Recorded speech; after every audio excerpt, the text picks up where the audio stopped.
India has accessed satellite images collected over the past 72 hours that reveal continued Russian military activity in a number of key Ukrainian cities. The satellite image on your screens from the besieged Ukrainian port city of Mariupol. Images show the deployment of many Russian tanks ready for the attack.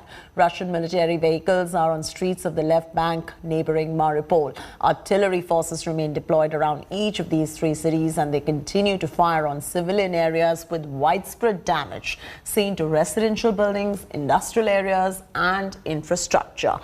Russian forces are going all out to capture the city of Mariupol and have entered the heart of the city. Despite the siege on Mariupol, Ukrainians are refusing to give in to Russian troops. Ukrainian officials yesterday defiantly rejected a Russian demand that their forces in the besieged strategic port city of Mariupol lay down arms and raised white flags in exchange for safe passage out. Rajesh Pawar, our soldier reporter, getting you all the very latest. Rajesh, first up, let's begin the show by getting a bird's eye view of all that is happening as far as Ukraine is concerned, and some important cities like Kiev and Mariupol, Kherson. What is the situation as we speak over there?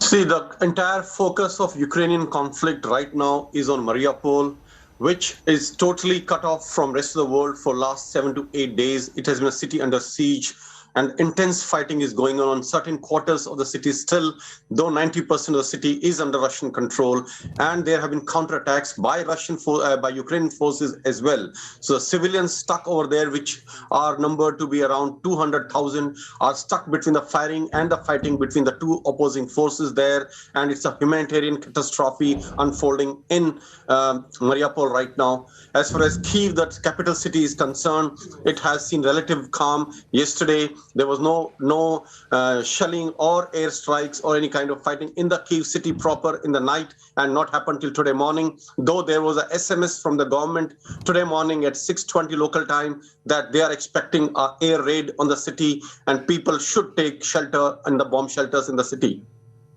Besides this, the reports of continued airstrikes in the west of Ukraine are also coming, be it Lviv, be it Ivano-Franko. There have been missile attacks in those cities as well. The targets are not yet known. I believe they were some kind of military targets. Otherwise, by now, we would have received reports of casualties and damage in the civilian areas. Besides this, there was a report of this peaceful protesters fired upon and stun grenades used to disperse them in the city of Kherson, where people were protesting against the occupation of Russian forces of the city. That's all from me. Right. Rajesh, also get us some sense of the kind of war crimes that Russia is continuously committing, attacking the civilians. And as you were mentioning earlier as well, the civilians in Mariupol, the Ukrainian ones, really have nowhere to go. I mean, there is just nothing that they can really do at this point of time because they're getting attacked from every quarter possible. Look, we are in 21st century now, and there are rules of war which exist. They are all, the rules are there in the Geneva Convention, international humanitarian law, which prohibits any kind of attack on civilians or on the infrastructure which is used by civilian purely for civilian purpose. But there are certain gray areas in this, like the targets of dual use, which can be used by military as well as by the civilians. And those targets are normally hit by the opposing forces in whichever war we have seen till now. Also, there are reports that which Russian media is saying again that the Ukrainian militia and Ukrainian army is using civilian areas to house their personnel, to house their equipment, and that is why they are forced to attack those areas. How true it is, I cannot verify that, but this is counterclaims by the Russian forces. And let me tell you, when it comes to cities like Mariupol, and Donetsk, both sides, be it Russian, be it Ukrainian, have targeted civilian areas, and there were reports of 25 civilians who died from, as claimed by the Russian media, in Donetsk, in the firing air bombardment by the Ukrainian forces. That's right. Also, at this point of time, where do the peace talks stand for the uninitiated and the viewers who have just tuned in? I know you mentioned to us about the failed 4 levels of talks and the point plan that they've come up with, the conditional plan of how Ukraine will not be a part of NATO. In exchange, there will be a ceasefire by Russia. But where does it really even stand? Look, the diplomacy is on, and it is on at a very furious pace right now. Americans are talking to the Chinese, Americans are talking to the Indians, and they have released a statement saying that they do not want to sever all kind of connections with Russia so that diplomacy can go on. President Biden will be visiting Brussels soon to talk with NATO partners about what should be the course of action in this war, what should be NATO's role, how much military supplies they should provide to Ukraine, or how much they should go ahead with negotiations. So diplomacy is going all around now in regards to this war, and there's been softening of stand by Zelensky as well as from Russian side. So I see hope in some kind of diplomatic solution in the coming days. All right, Rajesh, thanks so much for bringing our viewers up to speed with the latest developments right there. The Russian forces are going all out to capture the port city of Mariupol and have reportedly even entered the heart of the Ukraine's third largest city. Battered and ravaged Ukraine has refused to lay down arms and surrender. This is coming after Russia hit an art school sheltering 400 people only hours before offering to Ukrainian forces to lay down their arms and surrender. The deputy prime minister of the country responded with a clear no to Moscow's offer. Ukraine has been putting up a brave face, but on the ground things are going from bad to worse visibly. Russia over the weekend bombed an art school that was converted into a shelter with 400-odd civilians inside. President Zelensky referred to the strike as the work of a mass murderer, putting the global spotlight on the city of Mariupol. Hundreds of residents still remain stranded in the port city and are fast running out of food and water. With non-stop shelling, people are forced to stay underground, coming up only to bid farewell to their loved ones and burying them anywhere they find space. We have been in a basement for 11 days. This is the 25th day of war. We have been counting every one of them. We hope for the best, to live as humans. The apartment have been broken. Everything is broken. Where can we go from the basement? We are cooking at a fire. For now, we have some food and some firewood. In a week, we will have nothing, no food at all. What should we do?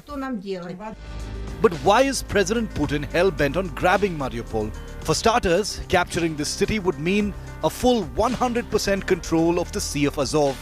It's also just 50 kilometers from Russia and 85 kilometers from the Donetsk and Lugansk regions, both Russian-held.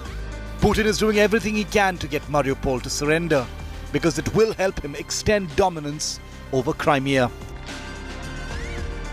And the Russian president's Mariupol plan has led to unprecedented civilian casualties, a children's hospital bombed, mass graves in the heart of the city, and even shelters completely destroyed. With Rajesh Pawar in Kyiv, Ukraine, Bureau Report, India Today. The city of Mariupol in Ukraine is of strategic importance to President Vladimir Putin of Russia. It is an irritant that lies bang in the middle of Russian-grabbed areas to its east and west. It is an irritant that had not allowed itself to be captured in 2014. It is an irritant because it has dared to hold out for 25 days against one of the most powerful armies of the world. And Putin does not take defiance well. He knows that when a city does not bow before him, he can and will reduce it to rubble. He had done to Grozny in Chechnya, and he has done it to Aleppo in Syria. Now he's doing it to Mariupol as well. Take a look.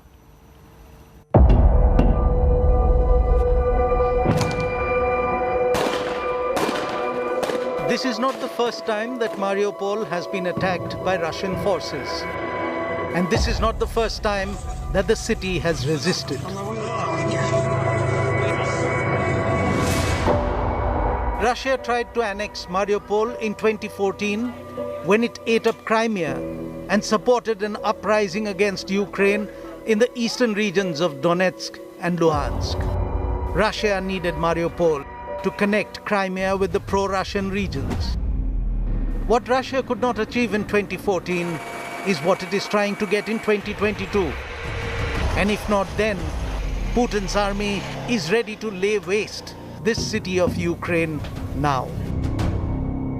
Mariupol in southeastern Ukraine is a business hub, exporting coal, steel, machinery and grain. Mariupol has large iron and steel works, as well as ship repairing units and fish canning factories. The city lies along the estuary of rivers, 10 kilometers from the Sea of Azov.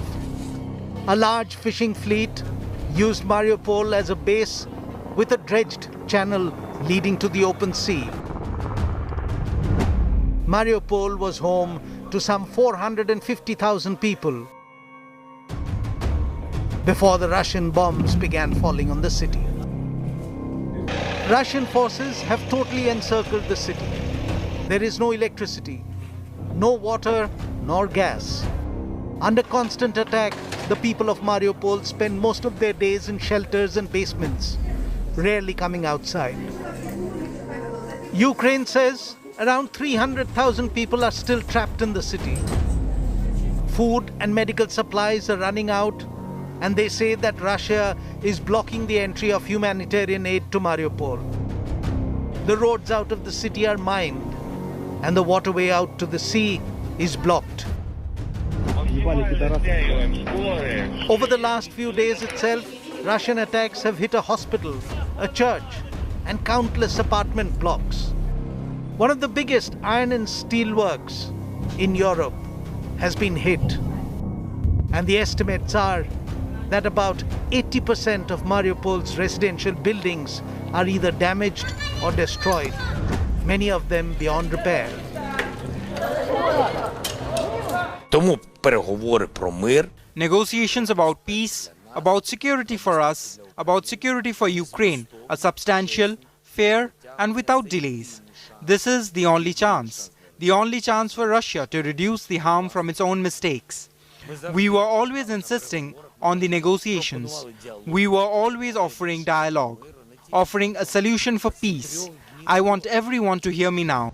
On 16th March, Russia bombed a theater where 1,000 people were believed to have taken refuge. No one knows how many died and how many survived. Sources inside Mariupol administration say there are survivors still trapped inside. Maxar technology, which analyzes and posts satellite imagery, said that its satellite images captured the word children, written in large white letters in front of and behind the theater. The word was written in Russian. The theater was still bombed.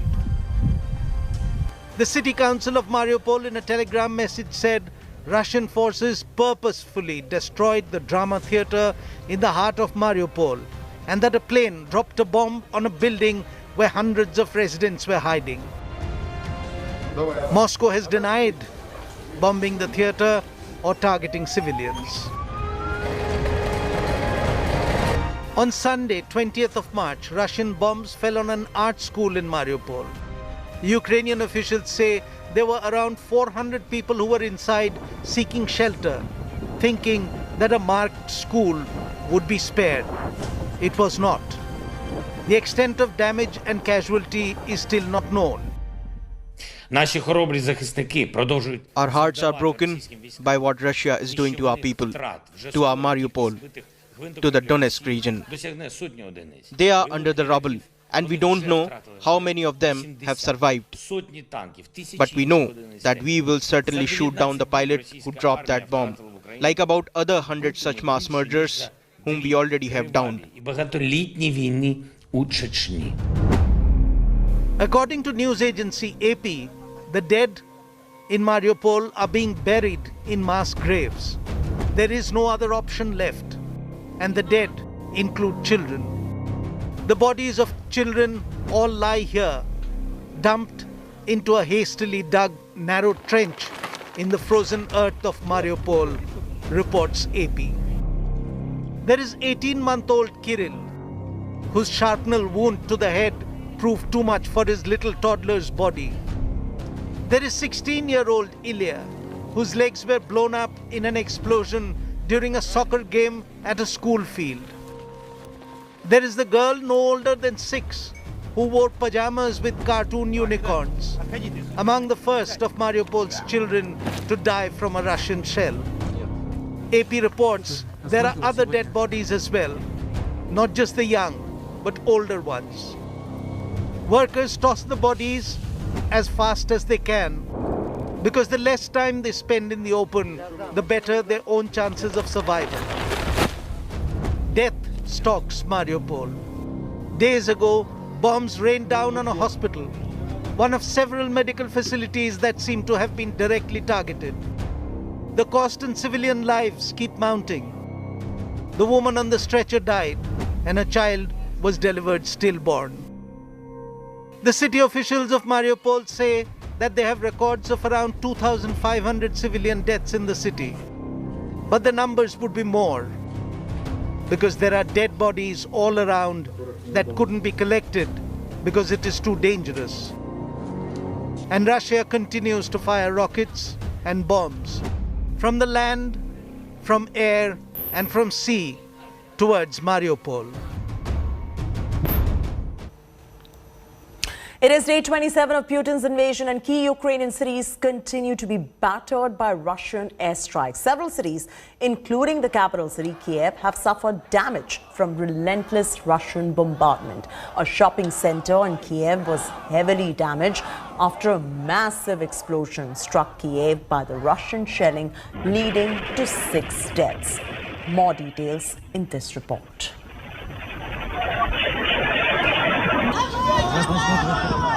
На вашій площі, на вулицях ми були всі разом з вами, 40 мільйонів українців нашої держави, мільйони і мільйони українців у світі. Ми всі бачили, як ви стоїте, які ви. Ми всі відчули, як ви хочете повернути свободу на землі, де, споглядаючи чумацький шлях, чумаки ходили по сіль. Звичайні українці, а зараз борці, чоловіки і жінки, які піднімаються за нашу державу повсюди. На півдні, на сході, на півночі, у центрі, на заході і за кордоном. Піднімаються так, що ворог не вірить, що це дійсно реальність. Але ми змусимо їх повірити. Змусимо запам'ятати, що до нас їм дороги немає. І ніколи не буде. У Київ, який мужньо і велично стоїть над Дніпром. It is day 27 of Putin's invasion, and key Ukrainian cities continue to be battered by Russian airstrikes. Several cities, including capital city Kiev, have suffered damage from relentless Russian bombardment. A shopping center in Kiev was heavily damaged after massive explosion struck Kiev by Russian shelling, leading to 6 deaths. We got you that particular story, and it's a distressing one. Since Russia launched its invasion of Ukraine, at least 500 people have been killed in the city of Kharkiv too. A shopping mall on fire, schools shelled, and multiple airstrikes.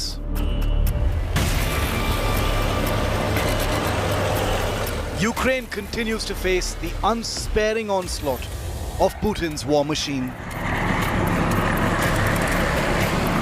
With the Russian invasion of Ukraine entering its 26th day, the blood is continuing to flow on the streets of Kyiv, Mariupol, and many other cities and towns spread across this big country. Several buildings in the capital city of Kyiv have suffered damage from relentless Russian bombardment in the last 24 hours. A shopping center in Kyiv was heavily damaged after a massive explosion struck the capital city by Russian shelling, leading to at least 6 deaths. Images on your screen show the deadly aftermath of that attack, while rescuers continued to save residents. But the forces advancing from the direction of Hostomel to the northwest were repulsed by fierce Ukrainian resistance. The Russian forces have made an all-out assault on the port city of Ukraine's Mariupol with multiple airstrikes. The western Ukrainian city of Rivne witnessed 2 massive missile strikes on a training ground captured on night camera. The port city of Odessa too has witnessed huge destruction due to shelling from Russian naval artillery. But Ukraine continues to mount a counterattack on Russian forces. The country has refused to back down even after 26 days of constant battering. A Russian warship, for instance, was targeted by Ukrainian forces, leading to a huge explosion off the coast of Odessa. Ukraine's President Volodymyr Zelensky says that direct talks with his Russian counterpart Vladimir Putin is the ultimate solution to end this extended battle. Всі вони так кажуть, коли потрапляють в полон. It is already the 25th day since the Russian military has been vainly trying to find imaginary Nazis from whom they allegedly wanted to defend our people. Just as they are vainly trying to find Ukrainians who would meet them with flowers.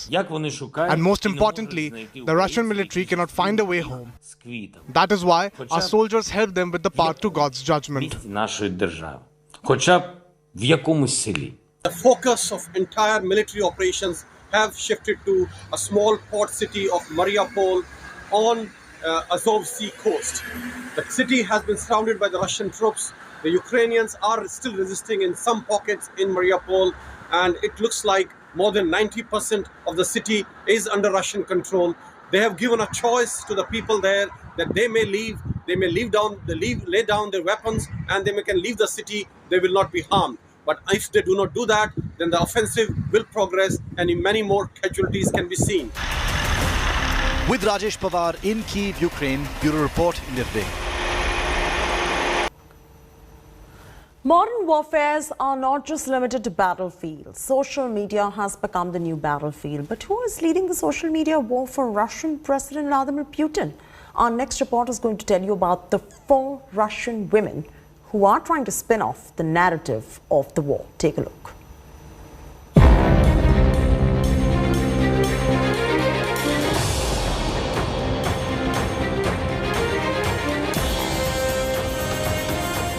The war in Ukraine is not being fought on the borders only. There is another war raging in the info space. While Ukraine has been successful in seeking and getting global sympathy, Russia's focus is on garnering domestic support for the war. Over 59% Russians support the invasion of Ukraine, according to surveys by various agencies in Russia. Proof that Vladimir Putin is winning the info war in his country.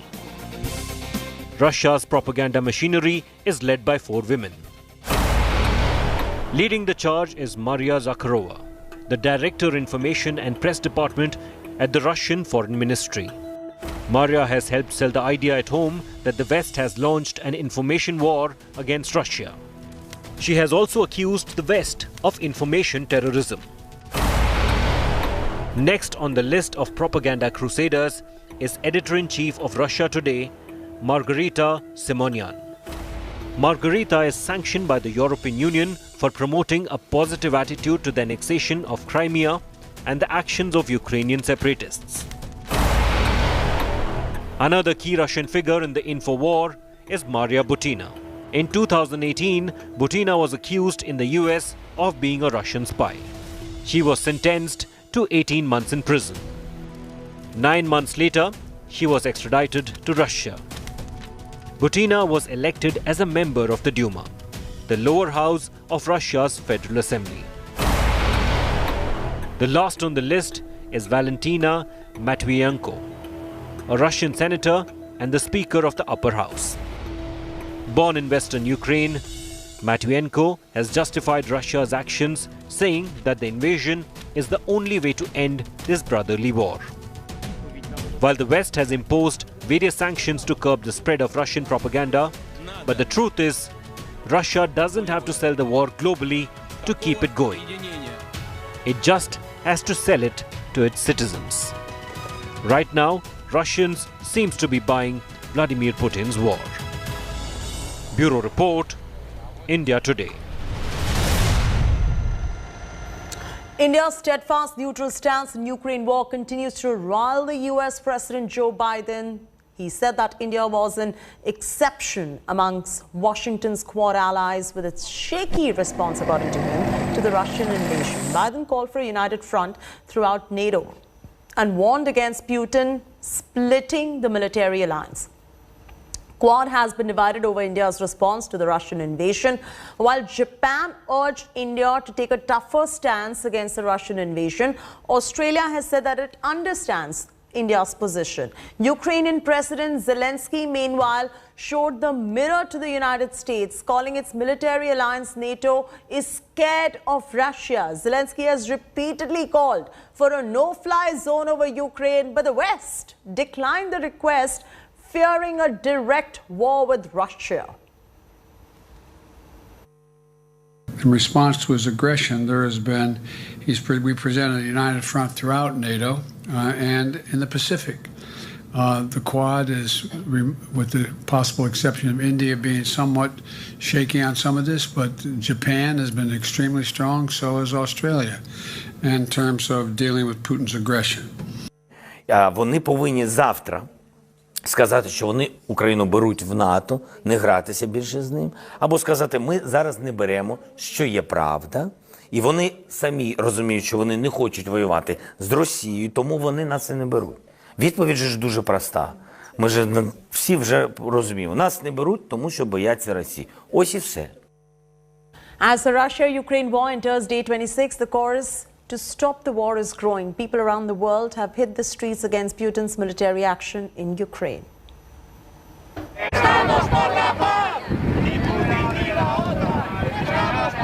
The chorus is growing to stop the war.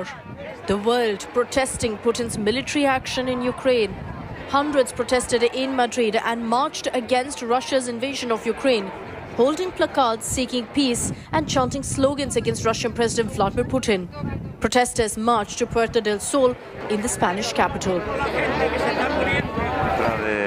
I am against Putin's war that is only destroying and causing the death of innocent people. I want the war to end as soon as possible. Pro-Ukraine rallies were also taken out in Switzerland and Armenia's Yerevan, where protesters slammed Russian offensive. At the Kukuriki-Koslovichi border crossing point, a convoy of trucks has already stretched for over 30 kilometers. Protesters are blocking heavy trucks coming from Russia and Belarus with supplies for the invasion army. Similar scenes were also seen in Ukraine's Kherson, controlled by Russia, and in Kokoka region.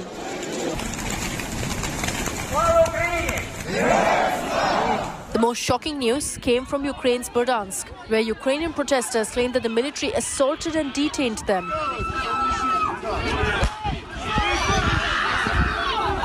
Meanwhile, many Russian nationals bitterly opposed to the war are fleeing their country to escape hounding and legal persecution for joining unsanctioned anti-war protests. Many are heading to the United States and are stuck at the US-Mexico border. Bureau Report, India Today.